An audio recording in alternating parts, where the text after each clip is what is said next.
अपना आत्माओं, आज तक हमारे को यथार्थ ज्ञान सुनने को मिला ही नहीं, लेकिन आत्मा भगवान के लिए उसी दिन से तड़प रही है जिस दिन से ये उससे बिछुड़ कर आई है। और आज परमात्मा ने उस ज्ञान को ऐसा निखारा है, ऐसा उभारा है कि अब इस कलयुग में ये कोई भी इसको उलझा नहीं सकेगा, मिटा नहीं सकेगा। और जिनको भगवान की भक्ति करनी होगी वो भक्त पार बहुत आसानी से हो जाएंगे, क्योंकि अभी तक हमें दिशा ठीक मिली नहीं थी।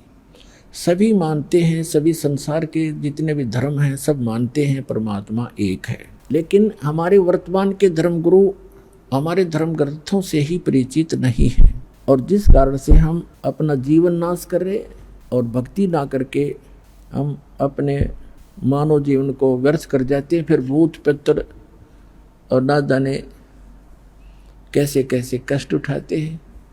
तो पुण्यात्माओं, मनुष्य जीवन केवल परमात्मा पाने के लिए मिला है,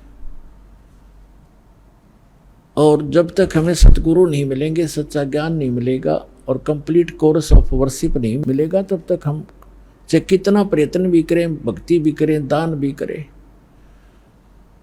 और चाहे अन्य कोई भी तीर्थ भी करते रहे, उससे कोई लाभ नहीं होगा। अपने आत्मा परमात्मा की लीला, परमात्मा की महिमा में लिखा हुआ है।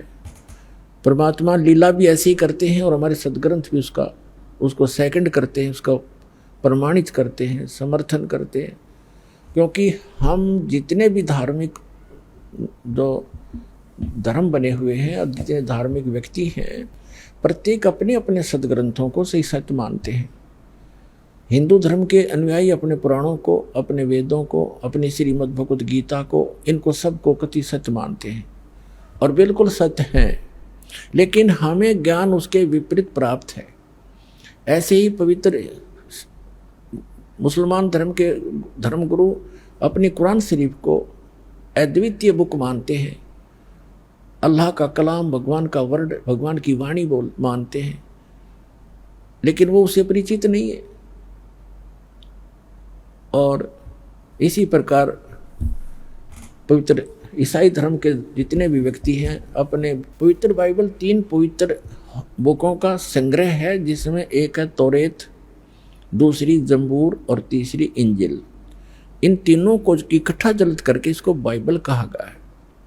और इसमें प्रथम ही यानी उस तौरेत के अंदर उत्पत्ति ग्रंथ है, उसके अंदर पहले अध्याय में लिखा है कि परमात्मा ने मनुष्य सब सृष्टि और रचना करके पृथ्वी बना के, जल जंतु सब बना करके, उसके बाद मनुष्य कहा कि मैं अपने जैसा बनाऊंगा। और ऐसे परमात्मा ने मनुष्य को अपने जैसा उत्पन्न कर दिया, नर और नारी करके उसकी सृष्टि की। और किसी भी उसने पूछ लो, आप ईसाई धर्म के श्रद्धालु को पूछ कर देखो कि what is form of God, वो कहेगा गॉड इज फॉर्मलेस। भगवान कैसा है? भगवान निराकार है। और फिर वो पवित्र बाइबल क्या बता रहा है? अब ऐसे पवित्र सिख धर्म के अनुयायियों ने पूछ कर देखो कि वो परमात्मा निराकार है। और वो खुद कहते हैं, नानक साहब जी, धानक रूप रहा करतार फाई सूरत मुलुक की वेश, ए ठगवाड़ा ठगी देश खरासियाना बहुता बारी, धानक रूप रहा करता। और उसमें यहाँ तक वर्णन है, उसके काले आँख हैं, उसका लंबा नाक है, ठुमक ठुमक कर चलता है, सफेद कपड़े पहनता है, सारे लिखे हैं उसके अंदर, गुरु ग्रंथ साहिब के अंदर 1257 पृष्ठ पर। और 721 पन्ना पर लिखा है कि एक अर्ज गुप्तम पेश दोदर कौन करतार हक्का कबीर करीम तू बे ऐ परवरदिगार।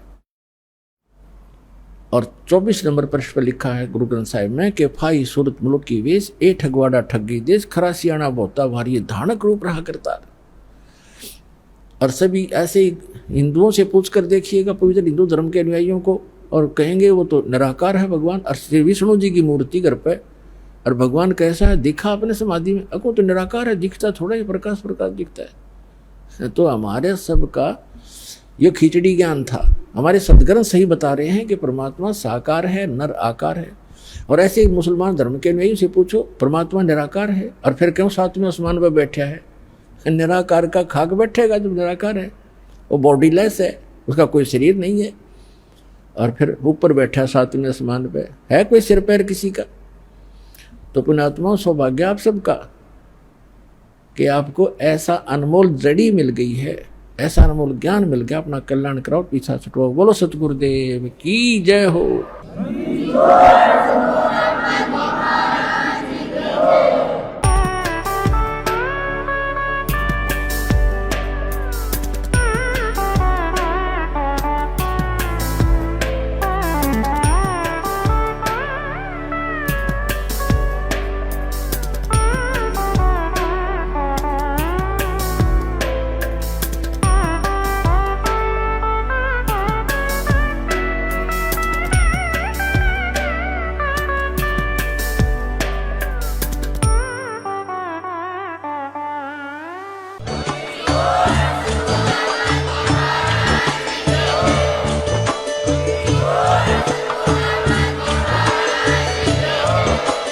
आप सुन रहे थे जगत गुरु तत्वदर्शी संत रामपाल जी महाराज जी के मंगल प्रवचन। अधिक जानकारी के लिए विजिट कीजिए हमारी वेबसाइट www.jagatgururampalji.org। संत रामपाल जी महाराज जी के शुभ आशीर्वाद से पूरे विश्व भर में 500 से भी ज्यादा नाम दीक्षा केंद्र हैं, जिन पर संत रामपाल जी महाराज जी द्वारा ऑनलाइन निशुल्क नाम दीक्षा दी जा रही है। अपने नजदीकी नाम दीक्षा केंद्र का पता करने के लिए संपर्क करें 8222880541।